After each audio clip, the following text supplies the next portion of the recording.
40 വയസ്സ് ഒരു മനുഷ്യനായി, ആ 40 വയസ്സായിട്ട് അവന്റെ തിന്മകളേക്കാൾ നന്മകൾ അധികരിച്ചില്ലെങ്കിൽ അവൻ നരകത്തിൽ പോകാൻ തയ്യാറായിക്കൊള്ളട്ടെ എന്ന് ഷഫീഉന മുഹമ്മദ് മുസ്തഫ സ്വല്ലല്ലാഹു അലൈഹി വസല്ലം തങ്ങൾ അവിടുന്ന് പറഞ്ഞു തരികയാണ്.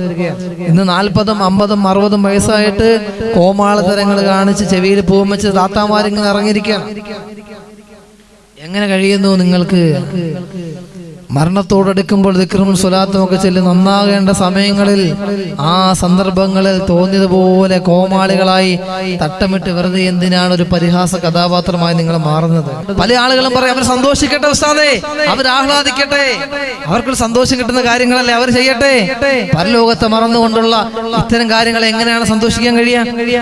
പരലോകത്തെയും ആഖിറത്തെയും മറന്നുകൊണ്ടുള്ള ഇത്തരം സന്തോഷങ്ങളെയാണോ നമ്മൾ പ്രോത്സാഹിപ്പിക്കേണ്ടത്? ദിക്റുകളും സ്വലാത്തുകളുമായി ജീവിതത്തിന്റെ അവസാന നാളുകളെ നന്നാക്കേണ്ട സമയങ്ങളിൽ തോന്നിയതുപോലെ കോമാളികളായി തട്ടമിട്ടിട്ട് വെറുതെ ദീൻ ഇസ്ലാമിനെയും മറ്റുള്ളവരെ കൊണ്ട് പറയിപ്പിക്കുന്ന രീതിയിൽ പറയപ്പെട്ട ഉമ്മമാരും മാറരുതെന്ന് ഓർമ്മപ്പെടുത്തുകയാണ്.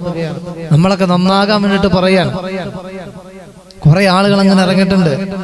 ആ പ്രിയപ്പെട്ട ഉമ്മമാരെ പറഞ്ഞിട്ട് കാര്യമില്ല. ചിലപ്പോൾ അവരുടെ മക്കളാകാം, അവരുടെ ചെറുമക്കളാകാം, അവരുടെ കുടുംബക്കാരാകാം.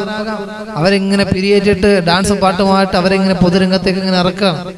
ആ ഉമ്മമാര് ചിന്തിക്കുന്നില്ല, എപ്പോഴും ഞാൻ മരിക്കാമെന്നുള്ള ചിന്തയൊന്നും ഇപ്പം ഇല്ല, മരണത്തെ കുറിച്ചുള്ള ചിന്തയൊന്നുമില്ല. ഇപ്പൊ എങ്ങനെയെങ്കിലൊക്കെ തോന്നിയതുപോലെ ജീവിക്കുന്ന ഒരു മൈൻഡായി മാറിയിരിക്കുകയാണ്. അല്ലാഹു റബ്ബുൽ ഇസ്സത്ത് കാത്തുരക്ഷിക്കുമാറാകട്ടെ. അല്ലാഹു നമുക്കൊക്കെ ഈമാൻ നൽകുമാറാകട്ടെ.